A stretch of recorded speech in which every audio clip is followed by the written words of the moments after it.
No, absolutely not. It's the best day of the week to just do absolutely nothing.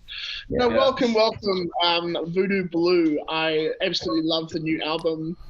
Probably some of the most original material I've heard, like from a local band in New Zealand. Just, I love the different influences you've incorporated through various other bands. Really dig the album.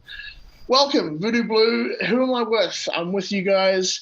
We last talked to you guys, a New Zealand musician talking music, when we did a new tracks, new artist piece with you guys in 2020. How have you been since then?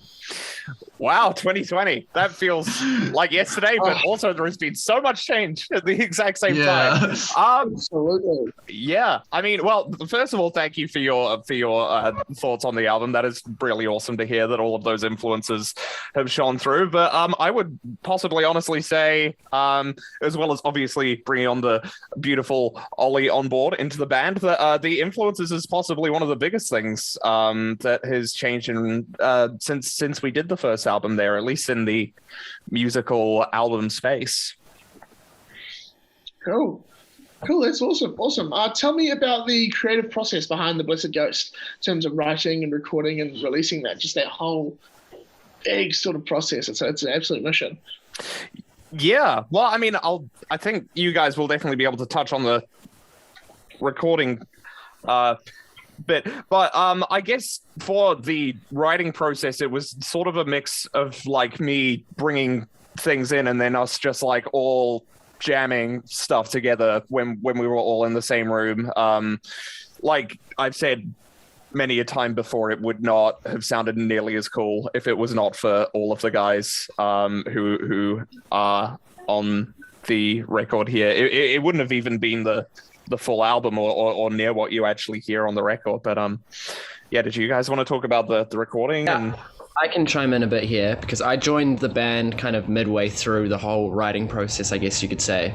But I know that there are tracks on the album that have been around for quite a while, like Tomorrow Person and Default, that were played at shows before the album even came out, that still evolved every day up until the day we recorded it. I mean, I think there's 2 songs on the album that I kind of totally changed the bass line for on the day we recorded it. You know, it was just kind of that consistent evolution up until we were kind of finally happy with that finished sound to put forward into the mix and stuff.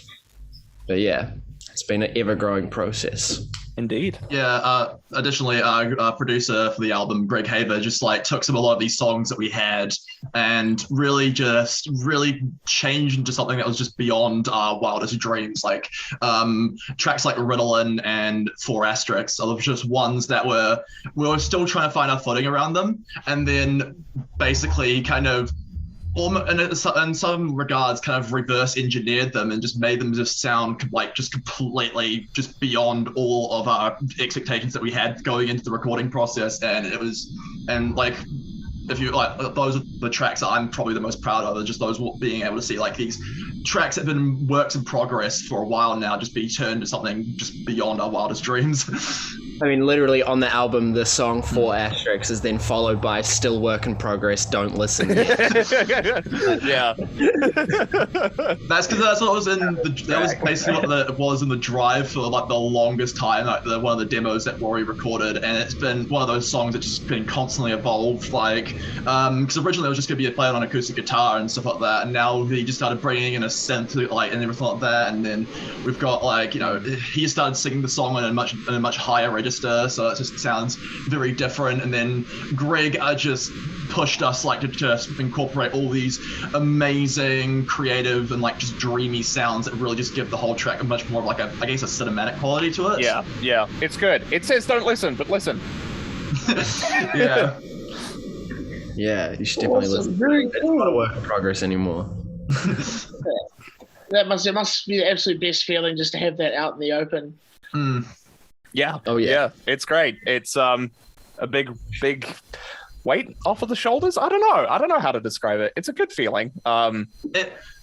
it's like since the moment that we recorded it, it just felt like I just wanted to share this with people and be like, hey, look at this cool thing we made. Look at this cool thing. And I just wanted to share it to people. But like, and now that it's finally out, it's just like that feeling that we've had it for like, it's just dwelling with us for like, 7 months now? Because we recorded it back in like January. And now we've like finally have the opportunity to be like, oh yeah, please check this out. Like, it's just good to kind of, it just feels nice to have that, like, just that feeling where it's now out in the world and people can then just have their own reaction to it and whatnot. And just connect with it in a way that, that's completely out of our hands. And that's why I kind of like, it's just having, having music that just creates a connection with people in the way that, like, most other, like, me and the can't. Yes.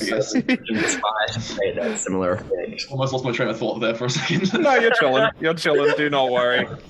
Do not worry. No, that's great. That's awesome. Is there any inspiration or special meaning behind the Blessed Ghost? Yes. No, I should probably explain that a little bit. Elaborate on that. Yeah. That would be good. So yeah, I guess the Blessed Ghost was sort of, well, the actual character was written as a way for me to look at myself without being sort of extremely cynical or depressive about it. Just sort of a way to put myself into another person's shoes, to look at myself as just a person, not as like taking everything at face value of things that I do like and don't like about myself. And that's sort of the basis for what quite a few of the songs were written about on the album there, and sort of the overarching concept. It's not picking yourself apart to like to hate yourself over. It's a way to just sort of I don't know, pull everything to pieces and fit it back together in a way that you enjoy, I think. Awesome. Very nice. Very nice.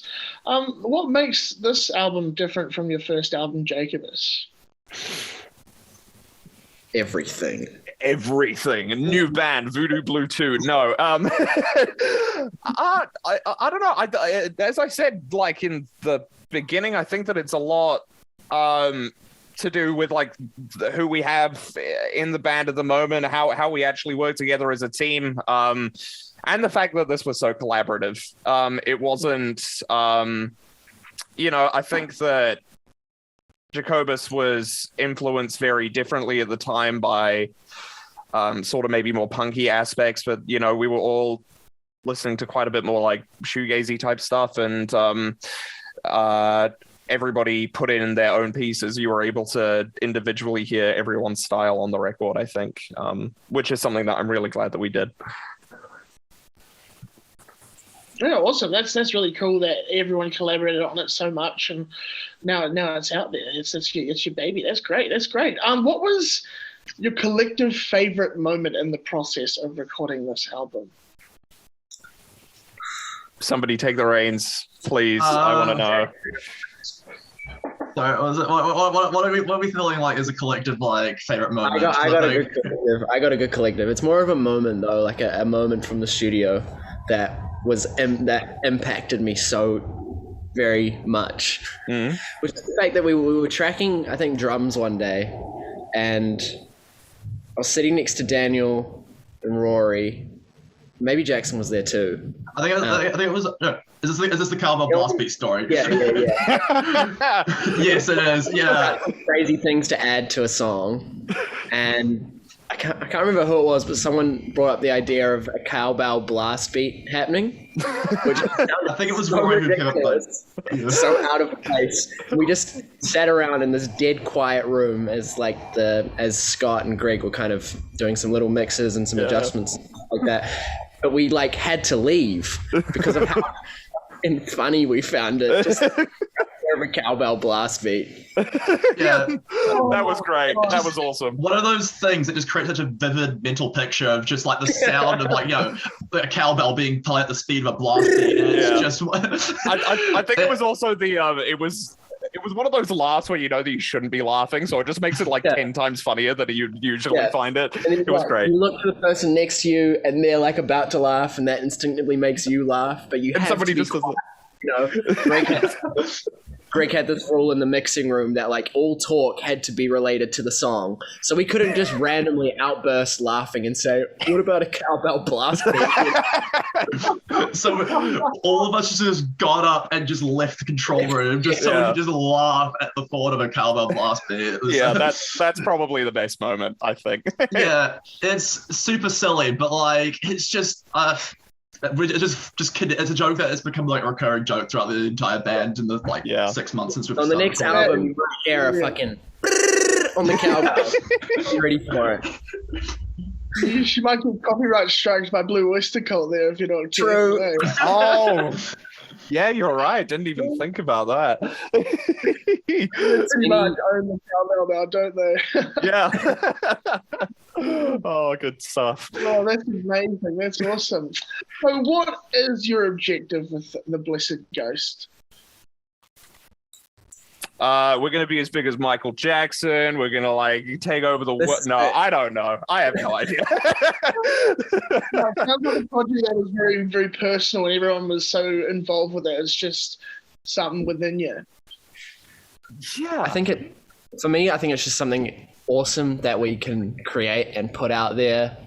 You know, I'm sure that we're not the only people in the world who have feelings like that are explained in the story of the Blessed Ghost. You know, it's Rory's made this point before, but like the Jacobus and this album both written around a lot of mental health stuff like that. So having this album as another outlet for people to look for if they're feeling down or don't know how to feel about some things, they can listen to this, and who knows, maybe it's not a definite, you know, music resonates with everyone differently, but maybe you might find something in the Blessed Ghost that, you know, might just pick you up a little bit or make you take a step back and realize, you know, it's I think that's one way to put it. Indeed. Awesome. Yeah. Cool. What's your plan as a band now? You got any gigs? Any promotional stuff coming up? What's the plan for the future? Well, at the moment, we're doing a full album stream at some point very soon, which we're going to be promoting on our socials very soon. Apart from that, did you guys want to talk about the tour a little bit? Yeah, so we've got a couple of shows lined up in Australia around the Sydney area over about like mid-August, I believe, and then later on we're going just touring a couple of venues down south and whatnot, and around I think December. It's October-ish, right? Yeah, that's right. And going over there to play with Radicals, the band from Australia, and they are also going to be joining us over here. Awesome. That's awesome. You got a full-on international tour going. Yeah. Feels crazy. Awesome. Yeah. It's one of those things, if you told me this like 3 years ago, I would have just been like, that's crazy. I'd never I would have never dreamed of going over like just playing shows overseas and whatnot. I mean, I could barely imagine playing gigs of my own, like, you know, basically in Wellington, just because it's such a rarity for us. But now it's just kind of like, well, now it's at the point where it's like, well, we're going overseas and that's happening less than a month. No, yeah, pretty much almost a month from now. So that's exciting and all that sort of stuff. Oh, that's awesome. I hope to see you guys up here in Auckland one day. Oh yeah. We've been asked by quite a few people. I don't know if we're gonna have to make some changes to the itinerary or whatnot, but it seems that quite a plethora of people have asked if we're coming up anytime soon. So hey, I'm sure we'll be able to sort something out there. Awesome. That's great. That's so cool. Going over to Australia. I mean, you'd think even a couple of years ago you wouldn't be able to do that with all COVID and the lockdowns and stuff, but it seems to be improving, hopefully. Touch wood, do any wood. I can watch it. No, that's great. Now, lastly, do you have any thoughts or comments you'd like to leave us here with? Thoughts and or comments. I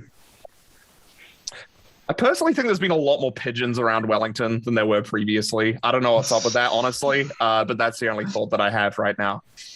Yeah. Do you think that could be government spies or anything like Ooh, that? now that's a good point. They could be Maybe. tightening down on security. True. Well, I haven't been to Wellington in a while, so I'll make sure to take a couple pigeons home with me. Yeah. Share the love around, you know? Just bring Share the love. pigeons. Yeah. I don't really have Well, anything. thank you so much for joining me today, Rory, vocalist and guitarist, I believe. Or like, yep, Daniel, you play guitar as well, and Ollie, you're bass playing. I've been Sam with New Zealand Musician. This is Voodoo Bloo, who've just released their album, The Blessed Ghost, out last Friday, the 15th of July. You can find this and more on New Zealand Musician, the website and social media, and of course the physical magazine. Thank you so much, Voodoo Bloo. Love Thank the you so album. much. Keep up with that work. Thank you so much, man. Thank you for having us. Very good.